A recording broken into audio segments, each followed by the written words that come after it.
An Abi Hurairah radhiyallahu anhu.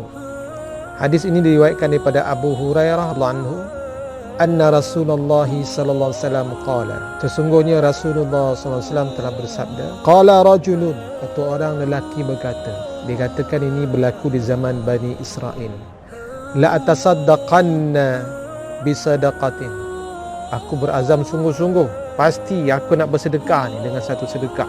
Fa kharaja bisadaqatihi, maka dia keluar rumah pada tu malam.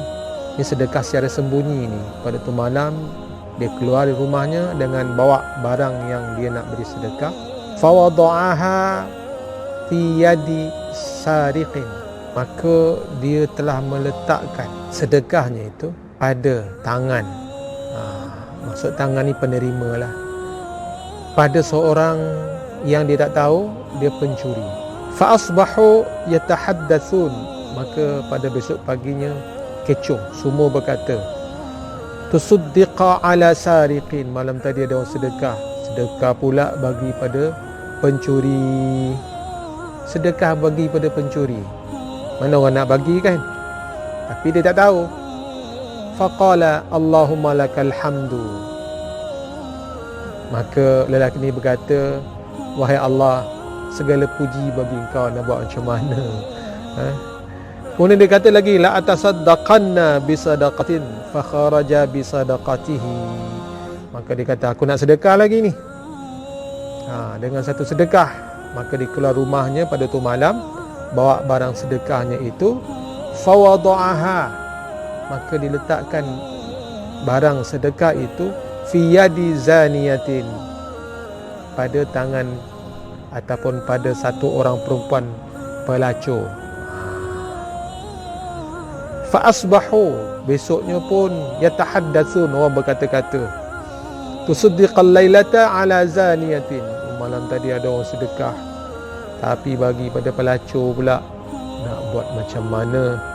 Maka dia berkata, faqala Allahumma lakal hamdu ala zaniyatin, ya Allah, segala puji bagi engkau, aku dah sedekah tapi yang aku bagi pada satu orang pelacur.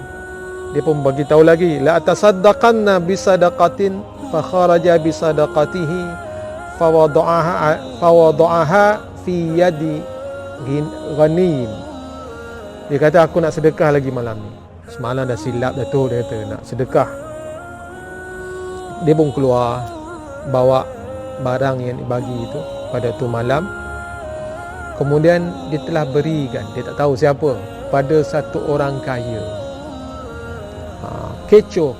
Fa asbahu yatahaddatsuna, pada waktu pagi kecoh, orang semua berkata, tusuddiqa ala ghanin, ada orang sedekah malam tadi tapi pada orang kaya. Nak buat macam mana? Pertama sariq, satu orang pencuri. Yang kedua zania, pelacur atau penzina. Yang ketiga ghani, orang kaya. Dia kata apa?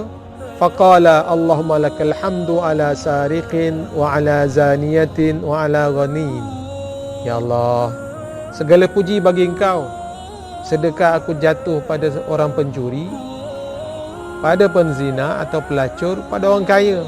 Nak buat macam mana? Bukan itu tujuan dia.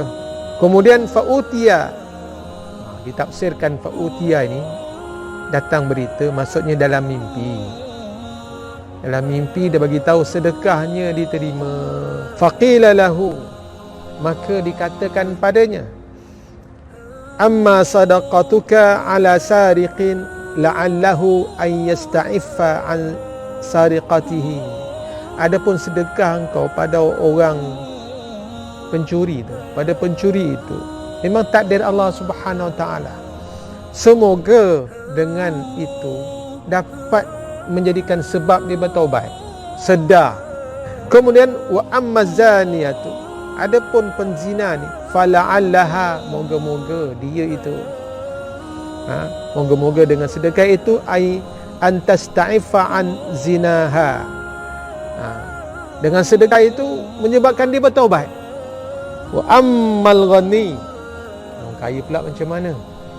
Adapun sedekah pada orang kaya itu, fala'allahu, moga-moga dia, an ta'tabira, dia itu, orang kaya itu mengambil iktibar, mengambil pengajaran. Sedekah itu memberi pengajaran pada dia supaya fayunfiqa mimma a'tahu Allah, supaya dia menginfakkan harta yang diberikan oleh Allah Subhanahu Wa Taala baginya. Sedekah pada orang kaya dan orang yang saya nyatakan tadi, yang mana jika berinya itu ikhlas kerana Allah Subhanahu Wa Taala, dan Allah takdirkan sedekah itu jatuh pada orang-orang yang tertentu, orang yang tidak dikehendaki, orang yang jahat, sebenarnya Allah Subhanahu Wa Taala nak bagi tahu, nak sedarkan orang itu. Jadi tuan-tuan yang mulia, kalau kita tersilap, dan tuan-tuan jangan takut tersilap bagi sedekah pada orang yang tak patut.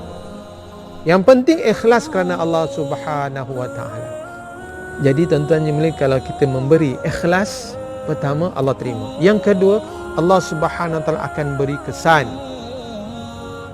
kepada orang yang menerima atau pada kita. Jadi insya-Allah tuan-tuan yang mulia, semoga saya dapat amalkan. Dan sama-sama kita amalkan sedekah ikhlas kerana Allah Subhanahu Wa Taala.